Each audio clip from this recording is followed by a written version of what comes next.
ओम शांति। आज 12 सितंबर 2022 की साकार मुरली। आज बाबा ने कहा, मीठे बच्चे, तुम्हारा नंबर 1 दुश्मन रावण है, जिस पर ज्ञान और योग बल से जीत पानी है। तमो प्रधान से सतो प्रधान बनना है। आज का प्रश्न, महीन ते महीन और गुह्य बात कौन सी है जो तुम बच्चों ने अभी समझी है? उत्तर, सबसे महीन से महीन बात है कि बेहद का drama second by second shoot होता जाता है, फिर 5000 वर्ष बाद वही रिपीट होगा। जो कुछ होता है कल पहले भी हुआ था, ड्रामा अनुसार होता है, इसमें मूंझने की बात ही नहीं। जो कुछ होता है nothing new, second by second drama की रील फिरती रहती है। पुराना मिटता जाता, नया भरता जाता है। हम पार्ट बजाते जाते हैं, वही फिर शूट होता जाता है। ऐसी गुह्य बातें और कोई समझ ना सके। गीत है ओम नमः शिवाय। ओम शांति। बच्चों ने गीत सुना कि एक ही सहारा है दुख से छुड़ने का। गायन है ना, सबका दुख हरता सुख करता एक ही भगवान है। तो जरूर एक ही ने आकर सबका दुख हरा है और बच्चों को सुख शांति का वर्षा दिया है, इसलिए गायन है। परंतु कल्प को बहुत लंबा चौड़ा बताने कारण मनुष्य कुछ भी समझ नहीं सकते। तुम जानते हो कि बाप सुख धाम का वर्षा देते हैं और रावण दुख धाम का वर्षा देते हैं। सतयुग में है सुख और कलयुग में है दुख। यह किसकी बुद्धि में नहीं है कि दुखहर्ता सुख करता कौन है। समझते भी हैं कि जरूर परमपिता परमात्मा ही होगा। भारत सतयुग था, लक्ष्मी नारायण का राज्य था। यह कहते हुए भी जो शास्त्रों में सुना है कि वहां यह कंस जरासंधि रावण आदि थे, इसलिए कोई बात में ठहरते नहीं हैं। तुम जानते हो यह सब खेल है। तुम्हारी बुद्धि में है कि हमारा दुश्मन पहले पहले रावण बनता है। पहले तुम राज्य करते थे, फिर वाम मार्ग में जाकर राजाई गंवा दी। इन बातों को तुम ब्राह्मण बच्चे ही जानते हो। तुम्हारा और किसी दुश्मन तरफ अटेंशन नहीं है। तुम जिसको दुश्मन समझते हो वह किसकी बुद्धि में नहीं होगा। तुमको इस रावण दुश्मन पर जीत पानी है। यही भारत का नंबर 1 दुश्मन है। शिव बाबा जन्म भी भारत में ही लेते हैं। यह है भी बरोबर परमपिता परमात्मा की जन्म भूमि। शिव जयंती भी मनाते हैं, परंतु शिव ने आकर क्या किया वो किसको पता नहीं है। तुम जानते हो भारत ऊंच तूच खंड था। धनवान थे, धनवान 100% हेल्दी, वेल्दी और हैप्पी थे, और कोई धर्म इतने हेल्दी हो ना सके।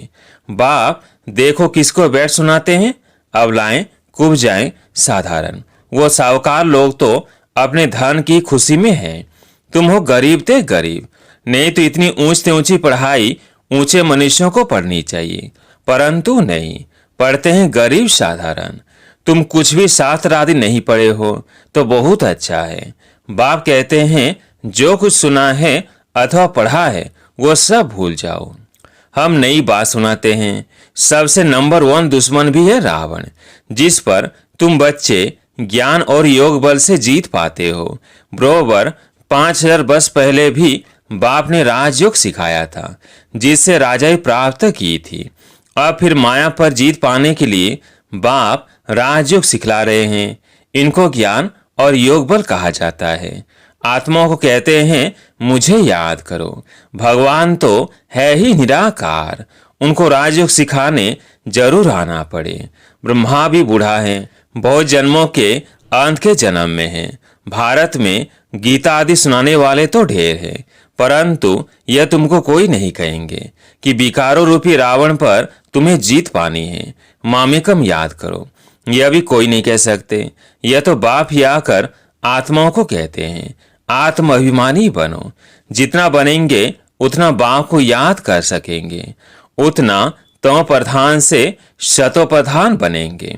तुम जानते हो हम शतो प्रधान देवी देवता थे, अब हम आसुरी बने हैं। 84 जन्म पूरे हुए हैं, अब यह अंतिम जन्म। तुम बच्चे जानते हो बाप हमें समझा रहे हैं। वही ज्ञान का सागर पवित्रता का सागर है। इस समय तुमको भी आप समान बनाते हैं। सतयुग में यह ज्ञान प्राय लोप हो जाएगा। ऐसे भी नहीं समझेंगे कि यह राज्य हमको परमपिता परमात्मा ने दिया है। अज्ञान काल में भी मनुष्य कहते हैं सब कुछ ईश्वर ने दिया है। वह ऐसे भी नहीं समझते, प्रारब्ध भोगने लग पड़ते हैं। ईश्वर का नाम याद रहे तो यह भी सिमरें कि बाबा आपने तो बहुत अच्छी बादशाही दी है, परंतु कब दी, क्या हुआ, कुछ भी बता नहीं सकते। वहाँ धन भी बहुत रहता है, एरोप्लेन आदि तो होते ही हैं, फूल पुरूप। अब तुम बच्चे किस धुन में हो, दुनिया किस धुन में है, यह भी तुम जानते हो। उन्हों का है बाहुबल और तुम्हारा है योग बल, जिससे दुश्मन पर तुम जीत पाते हो। यह राजयोग शिवाय बाप के कोई सिखला ना सके। बाप कहते हैं मैं बहुत जन्मों के अंत में इनमें ही आकर प्रवेश करता हूँ, जिसमें कल पहले भी प्रवेश किया था। इनका नाम ब्रह्मा रखा था। तुम सब बच्चों के नाम भी आए थे ना, कितने फर्स्ट क्लास नाम रखे थे। बाबा तो इतने नाम भी याद नहीं कर सकते। तो देखो दुनिया में कितना हंगामा मचाते रहते हैं। तुमको यहाँ शांति में बैठ बाप को याद करना है। यह है मोस्ट बिलवेड माता पिता जो कहते हैं बच्चे इस काम पर पहले तुम जीत पहनो। इसलिए रक्षाबंधन का त्योहार चला आता है। यह पवित्रता की राखी भी तुम बांधते हो। सतयुग त्रेता में यह त्योहार आदि नहीं मनाएंगे, फिर भक्ति मार्ग में शुरू होंगे। बाप इस समय प्रतिज्ञा कराते हैं पवित्र दुनिया का मालिक बनना है तो पवित्र भी जरूर बनना है। मुझे याद करो तो इस योग अग्नि से पाप दग्ध होंगे। तुमको तमो प्रधान से शतो प्रधान बनना है। कोई तो नापास भी हो जाते हैं, जिसकी निशानी भी राम की दिखाई है, बाकी कोई हिंसा आदि की बात नहीं। तुम भी क्षत्रिय हो। माया पर जीत पाने वाले जीत न पाने वाले नापास हो पड़ते। 16 कला के बदले 14 कला बन पड़ते हैं।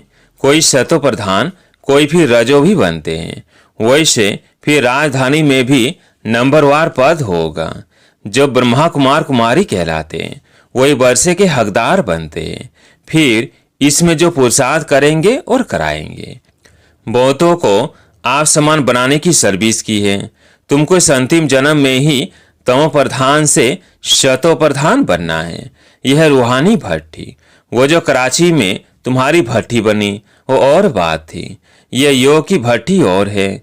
यह योग बल की भट्टी, जिसमें किचड़ा सब निकल जाता है।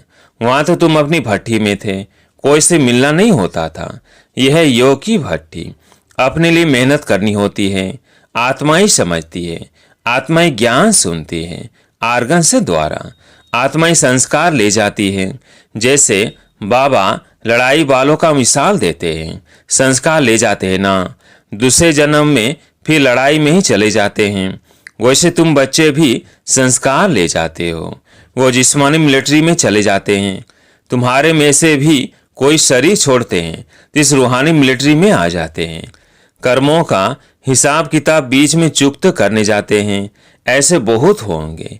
एक एक के लिए बाप से थोड़ी पूछना है। बाप कहेंगे इससे तुम्हारा क्या फायदा, तुम अपने धंधे में रहो, पापों को भस्म करने का ख्याल करो। यह भोग आदि जो लगाते हैं यह भी ड्रामा में है, जो सेकंड बाय सेकंड होता है। ड्रामा शूट होता जाता है, फिर 5000 वर्ष बाद वही रिपीट होगा।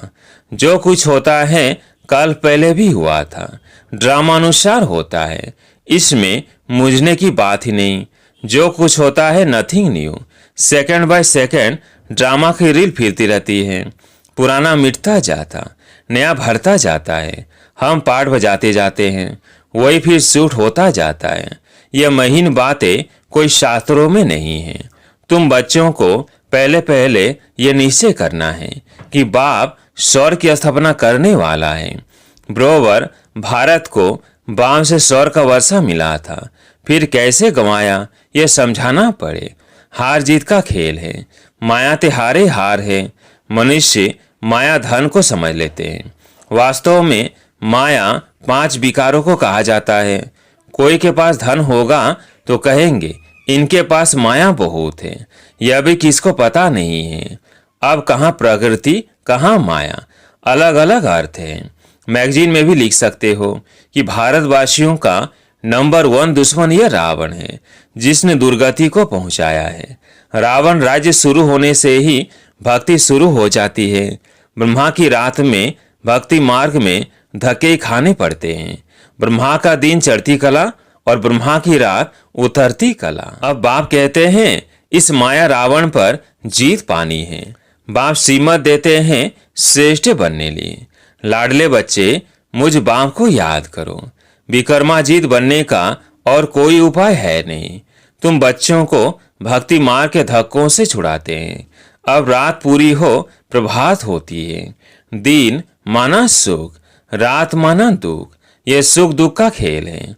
बाप ये सब राज बताकर तुमको त्रिकालदर्शी बनाते हैं। अब जो जितना पुरुषार्थ करे, बीज और झाड़ को जानना है। बाप कहते हैं बच्चे, अब टाइम थोड़ा है, गाया भी जाता है, एक घड़ी आधी घड़ी। तुम बाप को याद करने लग जाओ और फिर चार्ट को बढ़ाते जाओ। देखना है कि हम श्रीमत पर बाबा को कितना याद करते हैं। बाप तो है सिखलाने वाला, पुरुषार्थ हमको करना है। बाप तो है पुरुषार्थ कराने वाला। बाप का तो लव है ही। बच्चे बच्चे कहते रहते हैं, उनके तो सब आत्माएं बच्चे ही ठहरे। फिर ब्रह्मा कुमार कुमारी भाई बहन हो गए। वर्षा तो दादे से मिलता है, ईश्वरीय औलाद। फिर प्रजापिता ब्रह्मा मुख द्वारा तुम ब्राह्मण बने हो, फिर देवता वर्ण में जाएंगे। क्लियर है ना? आत्मा समझती है शिव बाबा हमारा बाप है। मैं स्टार हूं तो हमारा बाप भी स्टार ही होगा। आत्मा कोई छोटी बड़ी नहीं होती है। बाबा भी स्टार है, परंतु वो सुप्रीम है। हम बच्चे उनको फादर कहते हैं। इतनी छोटी सी आत्मा में सारा ज्ञान है। बाकी ऐसे नहीं, ईश्वर में कोई ऐसी शक्ति है जो दीवार तोड़ देंगे।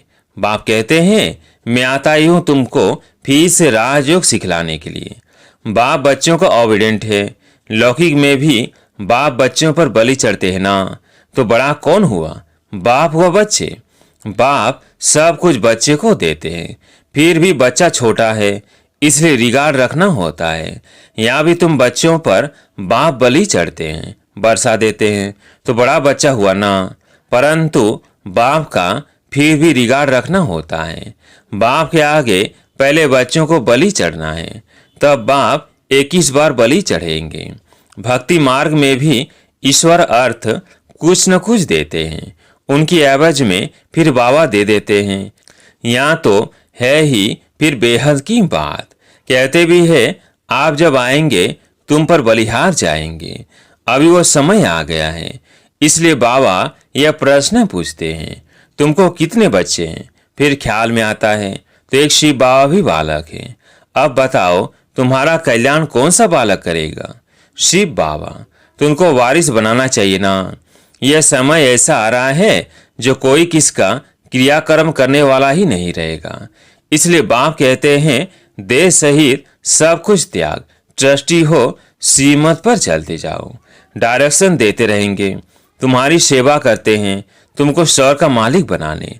हम तो निष्कामी हैं। सर्व का सदगति दाता एक बाप ही निष्कामी है ना, वह एवर पावन है। बाप कहते हैं बच्चे मददगार बनो। हमारा मददगार गोया अपना मददगार बनते हो। अच्छा, मीठे मीठे सिकिलते बच्चों प्रति माता पिता बाप दादा का याद प्यार और गुड मॉर्निंग। रूहानी बाप की रूहानी बच्चों को नमस्ते। हम रूहानी बच्चों की रूहानी बाप दादा को याद प्यार गुड मॉर्निंग नमस्ते नमस्ते। धारणा के लिए मुख्य सार। पहला पॉइंट, सदा अपनी धून में रहना है। अपने पापों को भस्म करने का ख्याल करना है। दूसरी बातों के प्रश्नों में नहीं जाना है। अपने संस्कारों को परिवर्तन करने के लिए योग की भट्टी में रहना है। दूसरा पॉइंट, देह सहित सब कुछ त्याग, पूरा ट्रस्टी हो, श्रीमत पर चलना है। बाप का पूरा रिगार्ड रखना है, मददगार बनना है। आज प्यारी मीठे बाबा का वरदान, मेरेपन के अधिकार को समाप्त कर क्रोध व अभिमान पर विजयी बनने वाले कर्म बंधन मुक्त भव। मेरेपन के अधिकार को समाप्त कर क्रोध व अभिमान पर विजयी बनने वाले कर्म बंधन मुक्त भव। जहां मेरेपन का अधिकार रखते हो कि यह क्यों किया, यह मेरी है, यह मेरा है, तो क्रोध, अभिमान या मोह आता है। लेकिन ये सेवा के साथी है, न कि मेरे के अधिकार है। जब मेरा नहीं तो क्रोध, मोह का कर्म बंधन भी नहीं। तो कर्म बंधनों से मुक्त होने के लिए एक बाप को अपना संसार बना लो। एक बाप, दूसरा ना कोई। एक बाप ही संसार बन गया तो कोई आकर्षण नहीं, कोई कमजोर संस्कारों का भी बंधन नहीं। सब मेरा मेरा एक मेरे बाप में समा जाता है। आज का स्लोगन है, मास्टर सर्वशक्तिमान वह है जो समय प्रमाण हर गुण हर शक्ति को कार्य में लगाए। मास्टर सर्वशक्तिमान वह है जो समय प्रमाण हर गुण हर शक्ति को कार्य में लगाए। अच्छा, ओम शांति।